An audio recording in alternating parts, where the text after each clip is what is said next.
Ονομάζομαι Βασιλιάδης Βασίλειος, γέννημα και θρέμα εδώ του Πενταλόφου, εδώ μεγάλωσα και κατοικώ πάλι εδώ. Εδώ βλέπουμε το χωριό, τον οικισμό του Πενταλόφου. Εδώ είναι ο ρενός όγκος, το 90% φαίνεται.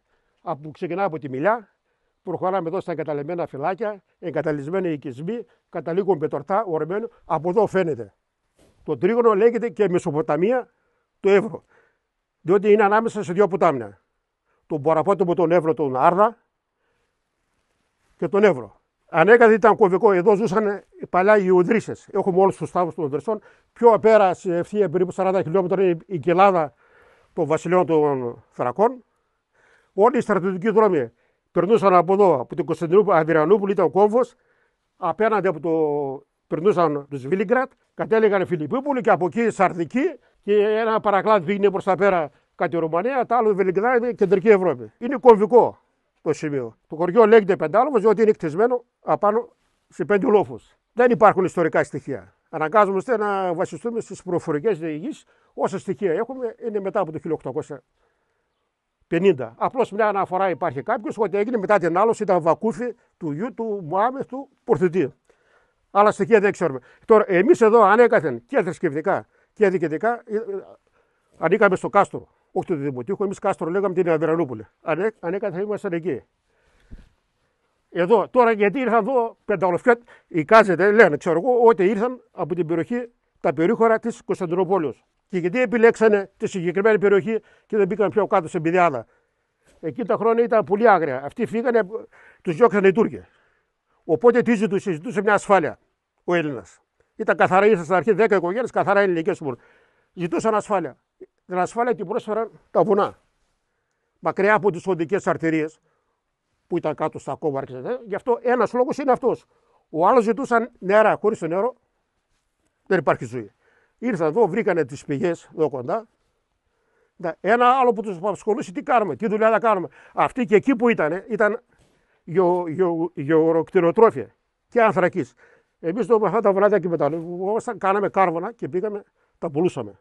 Αυτός ο ρενός όγκος είναι στις παρυφές της Ροδόπης. Αυτό το συγκεκριμένο το δάσος τώρα που λέγεται δασικό σύμπλεγμα τριγώνου. Είναι 102.000 στρέμματα. Το 1/3 της αδειάς του πάρκου. Κάναμε ένα δίκτυο μονοπατιών. Από τη στιγμή που μπαίνει στο μέσο τρίγωνο, ο κόμμα Οριστάδα λέει δίκτυο μονοπατιών τριγώνου. Κάναμε τα μονοπάτια, κιόσκια, θεατράκια, να δίνουμε παραστάσεις. Διάφορες εκδηλώσεις να γίνει μέσα στο βουνό όλες οι δράσεις. Φυσικά γι' αυτό έγινε και το πρόγραμμα Συντέρια. Να συνεργαστούμε, να ανταλλάξουμε πολιτισμούς με τους όμορους δήμους. Αλλά το άσχημο είναι ότι θα εγκαταστήσουν εδώ 3 ελληνικά πάρκα. Έχουν ψηφιστεί, έχουν περάσει τα πάντα παρά τις διαμαρτυρίες, παρά τα αρνητικά ψηφίσματα. Ένα στα Πετρορτά. Κοιτάξτε, απέναντι σε υψόμετρο 612. Είναι το πιο ψηλό σημείο του Εύρου. Γι' αυτό υπάρχει φυλάκιο 612. Εκεί θα βάλουν 8. Εδώ πάνω στην Πάρα, εμείς που έχουμε για να καταφύγει ο Αντρεμπός, θα βάλουν καμιά 20. Δεύτερο υλικό πάρκο. Εγκρίθηκε αυτό που να ξεκινάνε εργασίες. Και το άλλο το πάρκο θα γίνει στα δίκαια. Εμείς θέλουμε μια ανάπτυξη οικολογική. Πώς λέγεται, δεν ξέρω. Αεροφόρος, πώς λέγεται, δεν ξέρω γιατί. Πράσινη ανάπτυξη. Και όλες οι παρεμβάσεις που θα είναι ήπιες μορφών. Μην καταστρέφουμε. Άλλο πρόβλημα μεγάλο. Δημογραφικό. Και είναι από τα παλιά τα χωριά, τα μόνο ελληνόφωνα παιδιά Πετρορτά. Πεντάλοφος. Από εδώ είναι η Μιλιά και Θεραπιό. Τα εγκαταλειμμένα Μπάρα και Γυαλιά ήταν τα μόνο ορεινά. Τα μόνο ορεινά ελληνόφωνα. Δεν υπήρχε ξένος. Ο ξένος ερχόταν ένας εισπράκτορας του χρόνου μία φορά για να εισπράξει. Καθόταν 2 ώρες. Δεν υπήρχε. Η παλέστρα είναι στο ρέμα, το περδικό ρέμα, την Παραμπού που λέμε. Πού κατέβηκαν αυτοί οι Αυτοί προσπάθησαν 2 φορές. Ήταν στα αρχή πριν το 20, στην απελευθέρωση οι Τούρκοι. Ναι. Τους έλεγαν ματζούρτες, πρόσφυγες που κάπου ήρθαν, ξέρω εγώ. Ναι, Τσερκέζοι. Τσερκέζοι τους έλεγαν.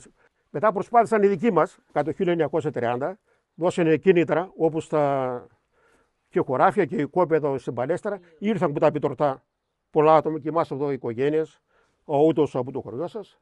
Αλλά πάλι μετά τον εμφύλιο φύγανε. Αυτό είναι ένα μικρό ποταμάκι χήμαρος, που το λέω εμείς Μπαραμπού. Περδικό ρέμα το ονομάσανε μετά. Μπάρα σημαίνει τα νερά, τα λιμνάζοντα. Γι' αυτό λένε και το χωριό Μπάρα που έχει πολλά νερά. Έχουν πολλούς δρύες εδώ. Το 70% του δάσου είναι βαλανδιά. Τα κάνουμε τα τουρλούια, τα καμίνια. Επιχειρήσεις δεν υπάρχουν. Υπάρχει μόνο το Ευρωθύρα Μαγικού Τουρισμού που ασχολείται. Άλλες επιχειρήσεις δεν έχουμε. Τα καφενεία. Και πρέπει να γίνει μια προσπάθεια, όχι μόνο των πενταλοβιών μεμονωμένα ή Δαδιώτη ή Ορμηνιώτη, από κοινού πρέπει. Όλα τα χωριά των Τουργών και τα 17 να κάνουμε μια προσπάθεια όλοι μαζί. Να προβάλλουμε τι λέμε, ξέρω εγώ, την κληρονομιά, την άειλη που λέμε, τα τραγούδια. Αλλά τώρα δυστυχώς το δημογραφικό μας καίει. Εγώ όταν πήγαινα στο σχολείο, 270 παιδάκια μας στα δεκαετία του 60. Πετροτά 350. Τώρα πετροτά 0, εμείς 0. Από εδώ μπορούσα να καταλάβεις τι μέλλον έχουμε.